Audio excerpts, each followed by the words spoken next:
चलो अब sp2 की हेल्प से जब हम इथीन का स्ट्रक्चर एक्सप्लेन करते हैं, अब इथीन के स्ट्रक्चर में सिंपल जब मैं आपको बॉन्डिंग सिचुएशन दिखाएंगी तो ये सिचुएशन होती है उसकी। सिंपल जब हम ऑर्बिटली बना रहे हैं, सिर्फ कोवलेंट बॉन्ड बना रहे हैं इथीन C2H4। अब इसमें ये कार्बन, एक सिग्मा बॉन्ड हाइड्रोजन और कार्बन के दरमियान इधर है, एक इधर है, और एक कार्बन कार्बन के दरमियान है, और इनके दरमियान एंगल जो है वो 120 डिग्री का। इसी तरह ये कार्बन भी ट्राइगोनल प्लेनर स्ट्रक्चर देती है और एंगल जो है वो 120 का। अब ये 1 2 3 4 5 सिग्मा बॉन्ड है। 5 में से 2 बॉन्ड्स कार्बन कार्बन के दरमियान हैं और 4 जो हैं कार्बन और हाइड्रोजन के दरमियान है। याद रहे कि हाइड्रोजन का 1 s ऑर्बिटल स्फेरिकल है, प्योर है, उसमें कोई हाइब्रिडाइजेशन नहीं हुई। अब इस इथीन के स्ट्रक्चर को इसकी रेफरेंस से हम sp2 की रेफरेंस से पढ़ते हैं कि इसमें क्या होता है कि 3sp orbital of each carbon atom overlap separately with the sp2 orbital of another carbon.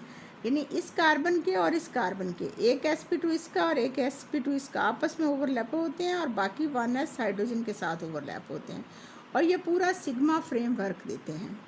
Second unhybridised orbital of each carbon lie perpendicular to the plane by sidewise overlap to form a pi bond between two carbon atoms। जो unhybridised orbital है, पीछे electronic configuration मैंने आपको बता दी है, वो उस पर 90 के एंगल पे लाई करता है।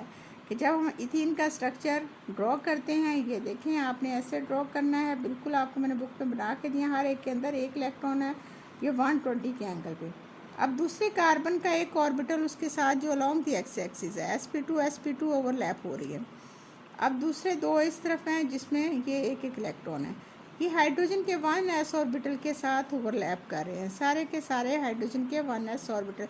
हाइड्रोजन का s ऑर्बिटल स्फेरिकल है, उसमें कोई हाइब्रिडाइजेशन नहीं हुई।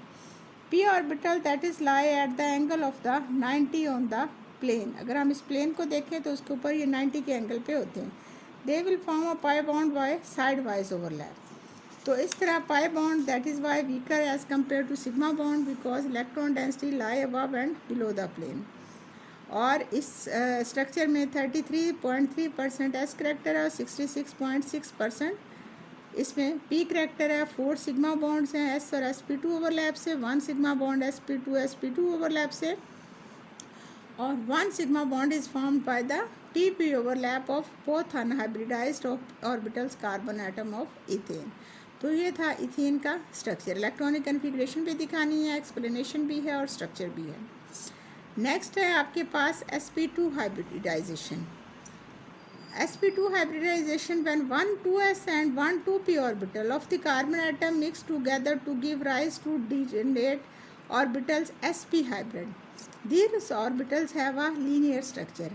इसमें चूँकि हमारे पास दो ही ऑर्बिटल हैं s और p, they go at a maximum distance and minimum repulsion, so they will go at a angle of 180 degree and give a linear structure।